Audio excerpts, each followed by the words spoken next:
Survivor podcast. My name is Roland Tanner, I am Joel McLeod.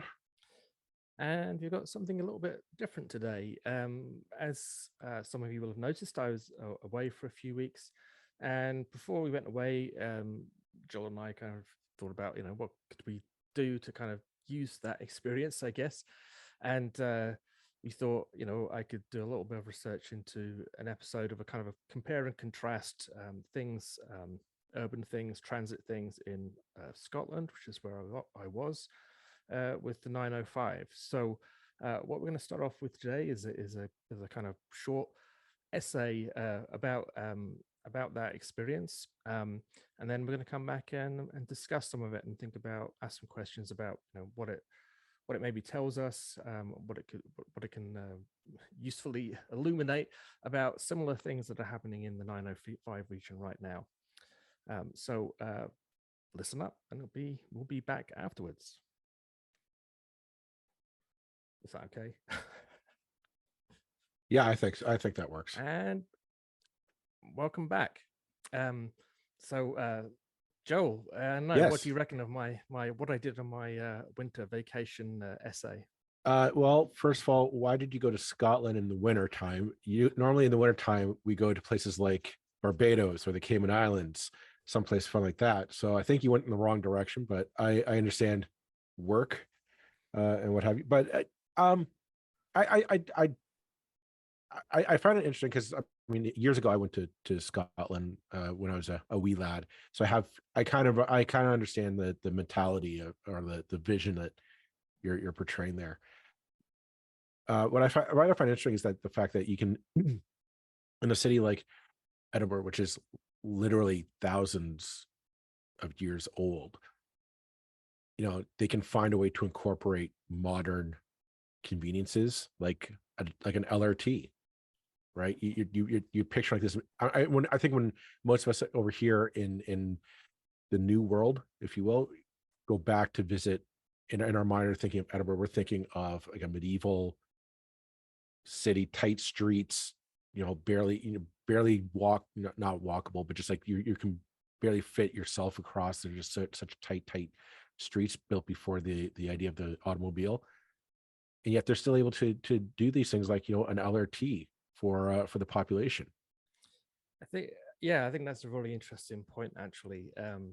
And it's I'll fully admit to being a bit of an Edinburgh file, Edinburgh junkie, whatever. I just think it's one of the best cities in the world, even in winter when it is very cold. I mean, not as cold as Canada, but somehow still colder. I don't know how that's explained, but temperature does different things in in Scotland at this time of year. I think it's a fantastic city. It's a densely populated city. It's got so many good things about it. And it's a city that has kept and treasured its past at every stage. So you've got buildings literally dating from the early 1500s, besides buildings from the 17 and 1800s, beside buildings from the 2020s, all kind of cheek by jowl and somehow managing to work together. And this whole story of light rail, of Edinburgh's light rail or its tram, it is a saga. And you ask anybody about it, and I spoke to quite a few people about it, and they're like, oh my god, it was a nightmare. They were just digging up the roads for years on end.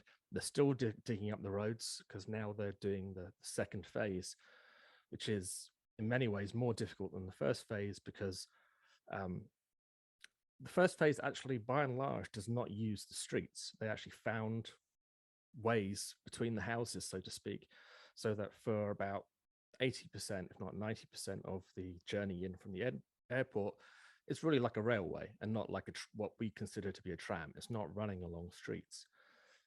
It connects with the various railway stations along the same route.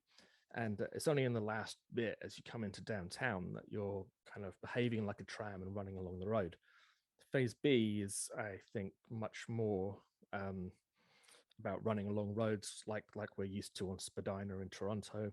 And as a result, that whole end of town is now a massive construction site, and so it causes enormous inconvenience, which certainly has caused unpopularity. But when you get on the thing, Okay, so let's talk about that inconvenience, because that's we're obviously, when we thought about this, we talked like the comparison between Hamilton and Edinburgh, and the idea that Hamilton's going to be getting into LRT soon.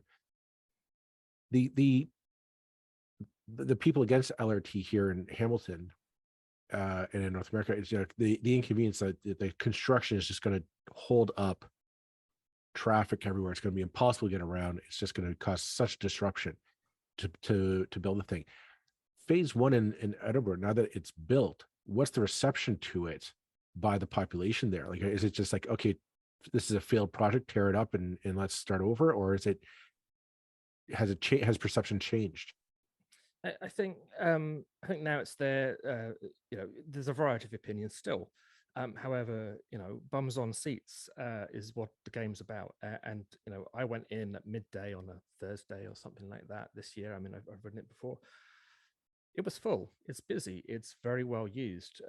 They have something like 37 sort of units that run on the network, which sounds like a lot, but they're running at between 50 and 100% capacity. So the system is being used. From my own point of view, I mean, why I'm kind of particularly interested in it is that I used to basically live at the end of the line, at the outskirts of Edinburgh, just beyond Edinburgh Airport. And I can tell you that in my about 4 years that I lived there, I used the bus to get into Edinburgh maybe twice, and every other time I drove, because the bus was just not a whole lot of fun.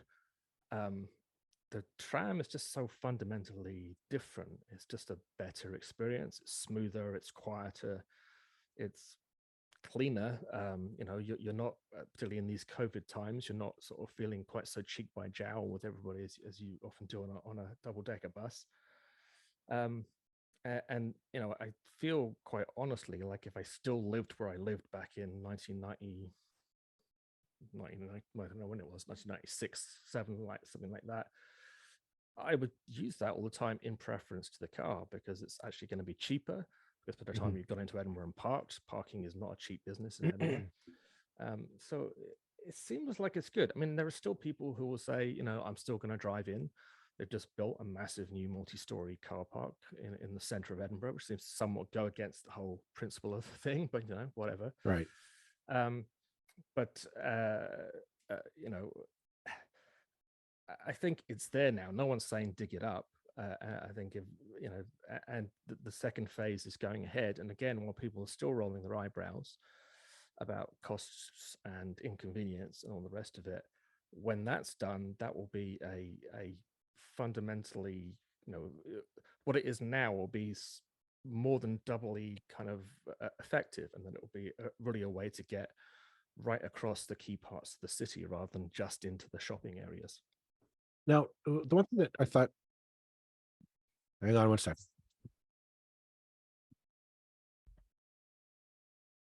Okay. The one thing you mentioned in your essay was how densely populated Edinburgh is.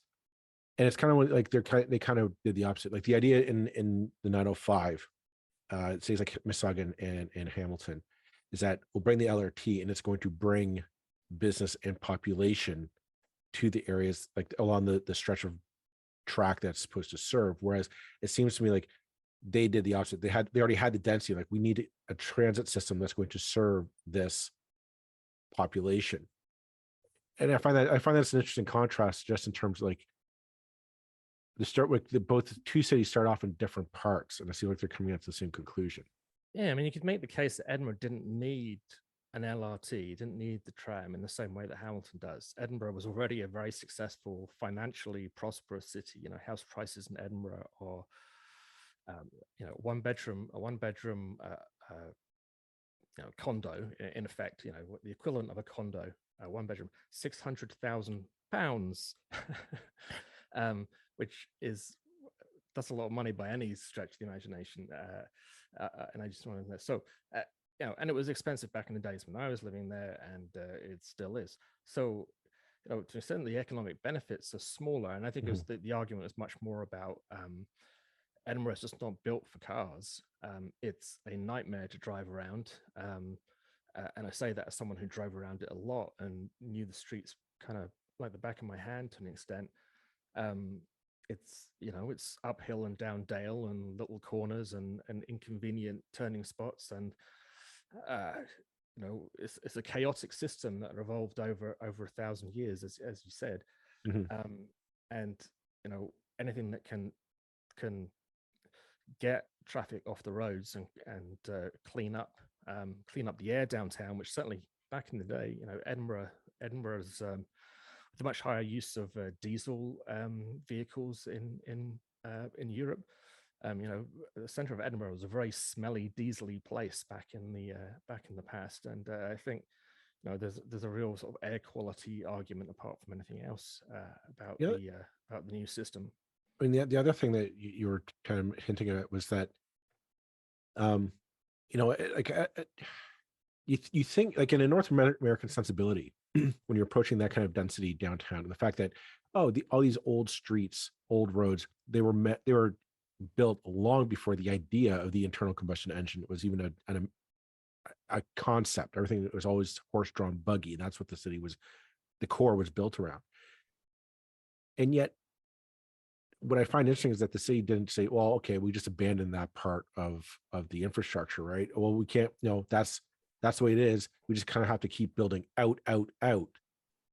The newer buildings always have to go on the outside. Whereas you describe it, and my recollection is that it's very much no, you use what you got and you build the city to accommodate what you have. So you have, greater density, and it's almost like you bring the stuff to the people, like the shops and the grocery stores and the amenities of life, as opposed to Yeah. how our North American sensibility is just like, oh, well, we've already used that up. Well, that's stupid. Let's just build another neighborhood. Let's build another strip mall, another parking lot on that vacant plot of land over there. And Edinburgh's had some of those things to an extent. There's actually just out past the end of the new, well, actually on the LRT route is the big mall, which is called the Guile Centre, which is very much an American style mall. But then again, Edinburgh only has one of those and not 10 of those, which a city in North America might have. It never went through that kind of downturn because no one's going to downtown anymore because it's too difficult to get to and everybody just goes to the mall instead. It's never had that problem, which certainly we know in the history of Burlington is that downtown Burlington used to be a kind of a no-go zone because it was just it was dead because everybody went to where it was easy to park.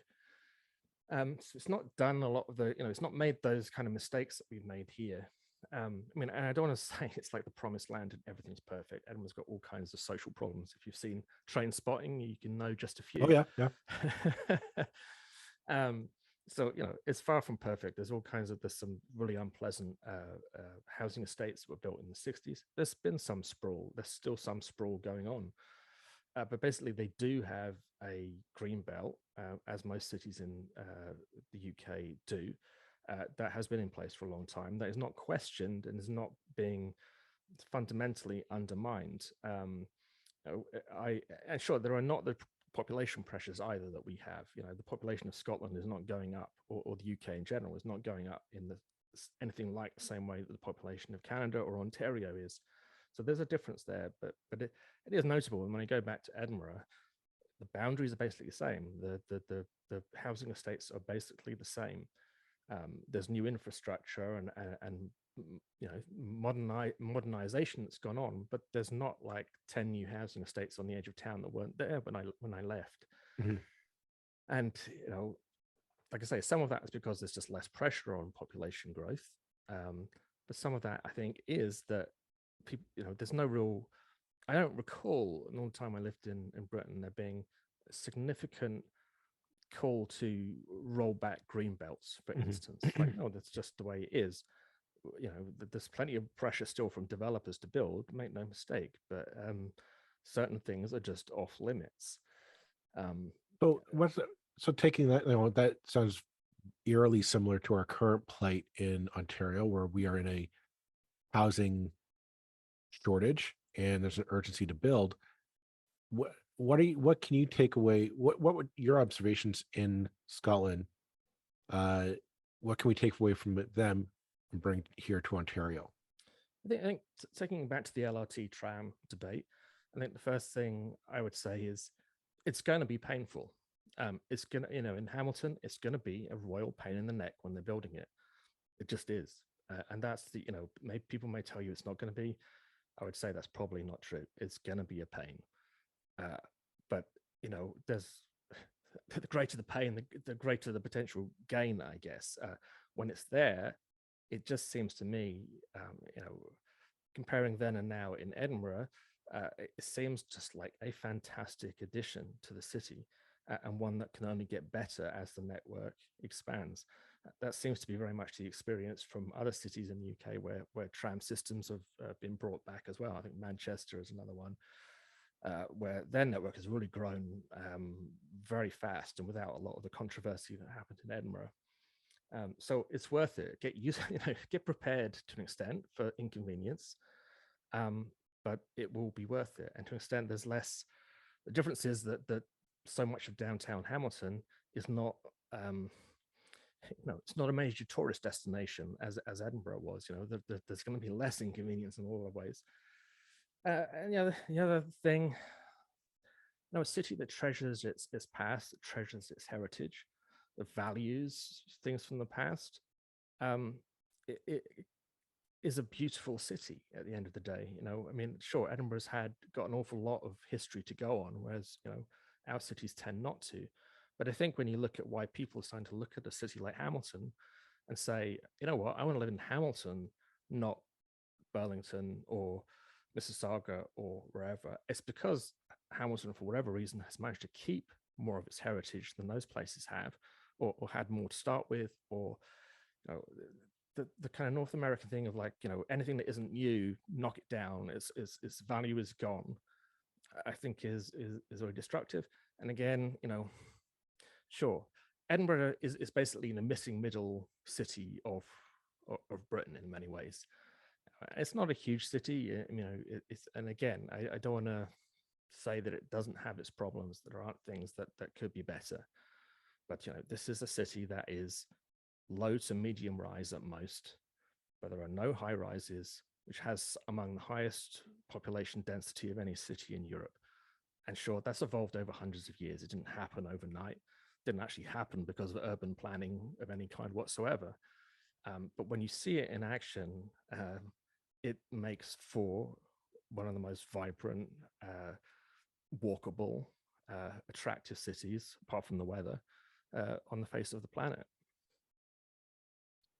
Well, it sounds like something that a few cities in the 905 could try to aspire to be, at least maybe incorporate a little bit more into their landscape.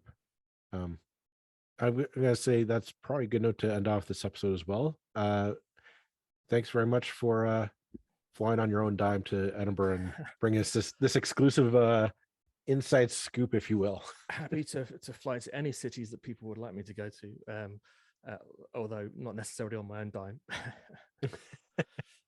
All right. Thanks very much, everyone. We'll talk to you on Thursday. Thanks. Bye-bye.